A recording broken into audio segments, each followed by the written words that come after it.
पावन धरती पर, भटिंडा के धरती पर, भूमि पर आप सब लोगों को मैं बहुत बहुत बधाई देता हूं कि आज अंतर्राष्ट्रीय खेल दिन है। और मेरे साथ, मेरे बगल में मुझे बड़ा गर्व भी महसूस होता है कि हमारे ऑल इंडिया कांग्रेस कमेटी के सेक्रेटरी और उत्तराखंड के हमारे प्रभारी, जो हॉकी का प्रतिनिधित्व जिन्होंने 10 साल तक कैप्टन की पद्मश्री हमारे प्रगट सिंह जी, दूसरे यहाँ पर मेरे उपस्थित हमारे पंजाब प्रदेश कांग्रेस कमेटी के स्पोक्स पर्सन और बहुत ही एडमिनिस्ट्रेटिव सिस्टम में जिन्होंने एडिशनल सेक्रेटरी के रूप में काम किया है और आज वो पार्टी की जिम्मेदारी लेकर हमारे साथ काम कर रहे हमारे हरदीप किंगरा जी, दोनों हमारे यहाँ पर देहाती प्रधान जटाना जी और हमारे शहरी प्रधान हमारे गर्ग जी, इन लोगों के साथ में आज सब लोगों के साथ मिल रहा हूँ। बात यह है कि आप सब लोगों को पता है जिस तरीके से पंजाब के हालात आज बिगड़ चुके हैं, जिस तरीके के हालात आज पंजाब के पंजाबियत के सामने सवाल खड़े हो चुके हैं, इसका अगर दोषी किसी को माना जाए तो ये दोषी है आम आदमी पार्टी की सरकार। ये आम आदमी पार्टी की सरकार और उसका आज नेता जो है, जो अरविंद केजरीवाल जो नाम का नेता, जो पिछले 2013 के पहले कहीं आपको जंतर मंतर पर कहीं धरना प्रदर्शन करते दिखाई दे रहा था। आरएसएस की माध्यम से, उन्हें अन्ना हजारे के माध्यम से उन्होंने यूपीए के हमारी गवर्नमेंट को बदनाम करने का काम किया, बेछूट आरोप लगाए और उन्होंने बड़े बड़े दावे कर कर आज जिस प्रकार से दिल्ली की सत्ता हाथ में ले और आज पंजाब की सत्ता हाथ में आने के बाद कल अरविंद केजरीवाल नाम के इनके जो आम आदमी पार्टी के जो कन्वीनर है, उन्होंने एक बात कही हमारे कांग्रेस पार्टी के नेताओं के खिलाफ की बात की।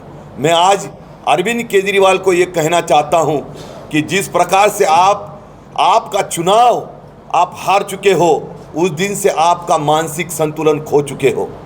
मानसिक संतुलन खोने की बात क्यों कह रहा हूँ, उन्होंने एक कल बात आपने देखा होगा कि उनका एक वीडियो, उनकी कई जनसभा कहीं उन्होंने की, उन्होंने एक प्रतिक्रिया दी कि कांग्रेस पार्टी के नेताओं को अरेस्ट नहीं किया जाता है। आम आदमी पार्टी के 5 नेताओं को अरेस्ट किया जा रहा है, उनके ऊपर भ्रष्टाचार के आरोप को लगाया जा रहा है। मैं पूछना चाहता हूं अरविंद केजरीवाल जी, आपके खिलाफ के जो 5 लोगों की जो नेताओं की जो अरेस्ट हुई है, वो आप लोगों ने 2000 करोड़ से ज़्यादा स्कैम आपके ऊपर था। आप लोगों को मैं जानकारी के लिए बताना चाहता हूं कि अरविंद केजरीवाल जो यही अरविंद केजरीवाल है जो पंजाब के भूमि पर आकर उन्होंने ये कहा था कि पंजाब में हम नशाखोरी ख़त्म कर देंगे, और दिल्ली में जाके क्या कर रहे थे जब उनकी सरकार थी, एक बोतल पे दूसरी बोतल देने का काम उन्होंने किया। जिस प्रकार से बड़े बड़े स्कैम उन्होंने किए और आम आदमी पार्टी के नेताओं के खिलाफ ईडी ने, इनकम टैक्स ने उन्होंने कार्रवाई की। आज वही लोग ये पूछ रहे हैं कि कांग्रेस पार्टी के नेताओं को अरेस्ट नहीं किया जाता है। भारतीय जनता पार्टी की और कांग्रेस की कुछ साठ गुट है, इस प्रकार का उन्होंने स्टेटमेंट किया। मैं कड़े शब्दों में उनकी निंदा करता हूं। उनके ज्ञान के लिए, उनके नॉलेज के लिए मैं उनको पूछना चाहता हूं, अरविंद केजरीवाल जी, आपको पी चिदम्बरम वही हमारे कांग्रेस पार्टी के नेता है जिनको अरेस्ट किया गया।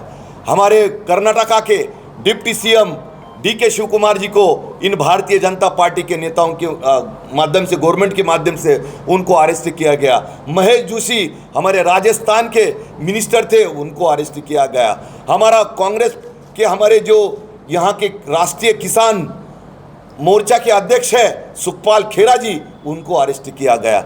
हमारे जो मिनिस्टर भूपेश बघेल जी, जो हमारे छत्तीसगढ़ के जो और हमारे पंजाब के प्रभारी है, उनके लड़के को अरेस्ट किया गया। और ये केजरीवाल जी ये कह रहे हैं कि आज कांग्रेस पार्टी के किसी नेताओं को यहाँ पे अरेस्ट नहीं किया गया। जब से इनके पास, मुझे लगता है कि बीजेपी के ये जो हम ये कहते आए हैं कि आम आदमी पार्टी और भारतीय जनता पार्टी एक ही नाणे के दो सिक्के, एक सिक्के के दो बाजू है। और यही बात ये साबित हो रही है कि आज जिस प्रकार से वो जो दिल में आए वो बात कह रहे हैं। आज मैं इस शब्दों में ये कहना चाहता हूं कि पंजाब की गवर्नमेंट बनने के बाद जिस प्रकार से क्या यहाँ पे चल रहे हैं, जिस प्रकार से यहाँ पे लॉ एंड ऑर्डर की बात, ये कभी उनके मुंह से ये बात नहीं समझ में आ रही है। मैं ज़्यादा कुछ लंबी बात को नहीं कहते हुए, ये व्यक्ति जो है, ये सबसे बड़ा ये आरएसएस का ये जो इसको माना जाता है, इसकी राजनीतिक शुरुआत ये आरएसएस से हुई है। ये जो आरएसएस की बी टीम हम मानते हैं, उसी प्रकार से आज उसने अपनी असलियत बता दिया। जो हमारे इंडिया अलायंस का पार्टनर होते हुए भी आज जब इनको अरेस्ट किया गया, हमारे कांग्रेस पार्टी के नेता ही नहीं बल्कि इंडिया अलायंस के सभी पार्टियों ने इसकी कड़ी शब्दों में निंदा की। इनके परिवार को, इनके जो वाइफ है, इनको प्रोटेक्शन हमने दिया। अब सभी नेताओं ने इनके सामने आकर इनके बाद जो इनके खिलाफ की जो कार्रवाई है इसकी निंदा हमने की थी। लेकिन आज जिस प्रकार से उनको पराजय करने के मिलने के बाद वो जो बात कह रहे हैं, हम उनकी कड़ी शब्दों में निंदा करते हैं। यही बात कहने के लिए मैं आज के सामने यहाँ पर उपस्थित हुआ था।